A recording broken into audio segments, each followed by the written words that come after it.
ইস, খাবার আসার সাথে সাথে মুখে পানি চলে আসলো। কাশেম ভাই আর সাইদুল ভাই খাবার শেষ, আমি এখনো খাইতেছি। হ্যালো, আসসালামু আলাইকুম। মোহাম্মদ আবু বকর সিদ্দিক আপনাদের মাঝে নিউ ব্লগ নিয়ে চলে আসলাম। আমরা চলে আসলাম মাওয়া হাইওয়েতে তিনজন, আমি, কাশেম ভাই, সাইদুল ভাই। আর যাওয়ার সময় কত হাসাই হাটটা চলে আসলাম মাওয়া ঘাটে। মাওয়া ঘাটের কত সুন্দর ভিউ, দেখলে মন জুড়ে হয়ে যায়। চলে অবশেষে চলে আসলাম ইলিশ খাওয়ার জন্য। ইলিশ রেস্টুরেন্টে দুজন বসে ডোলনা খাচ্ছি, আর সাইদুল ভাই মাছের ভিডিও করছে। অবশেষে মাছের কড়াইতে তেল ছেড়ে দিল।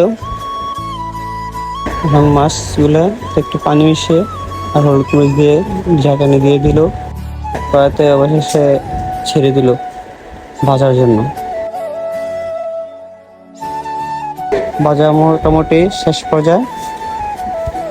এখন লেজটা নিয়ে ভর্তা বানানোর জন্য ভর্তা তৈরি হচ্ছে। লেজের ভর্তা অনেক সুস্বাদু, আমরা বেশি ভর্তা করে নিলাম। ইস, খাবার আসার সাথে সাথে মুখে পানি চলে আসলো। কত সুন্দর করে ভাজা করছে আর ভর্তা।